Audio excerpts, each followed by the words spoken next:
Inerrância e infalibilidade das Escrituras. Inerrância quer dizer que a Bíblia não tem erros. A gente usa a palavra infalibilidade para dizer que a Bíblia é infalível, que ela sempre vai alcançar os seus propósitos, que ela promete e cumpre o que prometeu. Inerrância, deixa eu te explicar isso. Quando eu falo que a Bíblia é inerrante, eu estou dizendo que ela é sem erros, mas não que ela é precisa exatamente. Nós não podemos confundir. Inerrância não é precisão absoluta.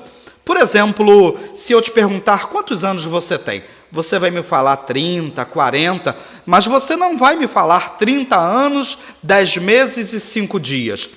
Quando você fala 30 anos, você não está mentindo para mim. Você apenas está falando a verdade com precisão suficiente. Guarda isso, precisão suficiente. A Bíblia não está preocupada em nos dar uma precisão absoluta, máxima sobre todas as coisas. Ela nos dá uma precisão suficiente, suficiente para a gente entender a verdade que precisamos entender, suficiente para ela continuar falando essa verdade.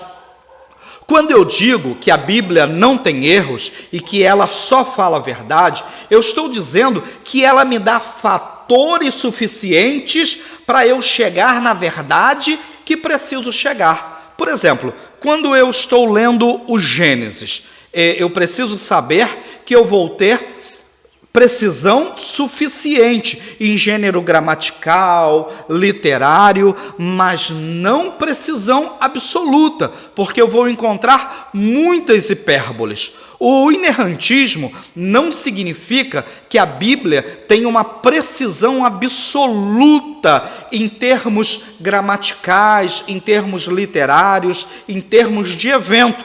Vamos entender isso. Eu trouxe alguns exemplos para facilitar o nosso entendimento.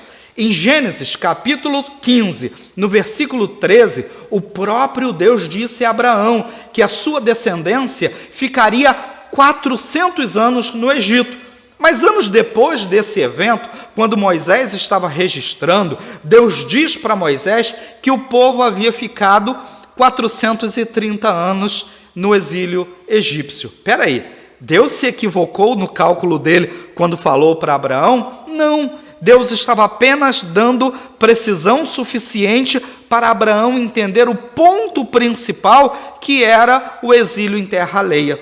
Vamos para o Novo Testamento. Em Lucas capítulo 19, versículo 1, o texto sagrado diz que Jesus curou Bartimeu quando estava entrando em Jericó. Já o Evangelho de Marcos, no capítulo 10, no versículo 46, diz que Jesus curou Bartimeu quando estava saindo de Jericó. Opa, peraí, temos um equívoco bíblico, saindo ou entrando em Jericó.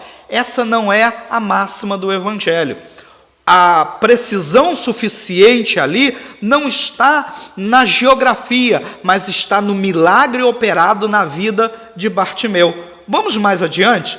Em Êxodo capítulo 9, versículo 3, nós temos Deus falando sobre as pragas, dizendo que todos os animais egípcios que estivessem no campo seriam mortos, ovelhas, cavalos, jumentos e todos aqueles animais que estivessem no campo morreriam pela praga. Mas quando a gente avança para o capítulo 14, nós vemos o exército egípcio perseguindo os judeus, os israelitas, montado em seus cavalos. Veja que o Gênesis, então, o Êxodo, no capítulo 9, está utilizando uma figura de linguagem que nós conhecemos como hipérbole. E ainda, em Êxodo capítulo 20, no versículo 4, o mandamento diz para não fazer imagem de escultura de qualquer ser. Mas a gente avança 5 capítulos, no capítulo 25 do Êxodo, a gente encontra o próprio Deus, o mesmo Deus,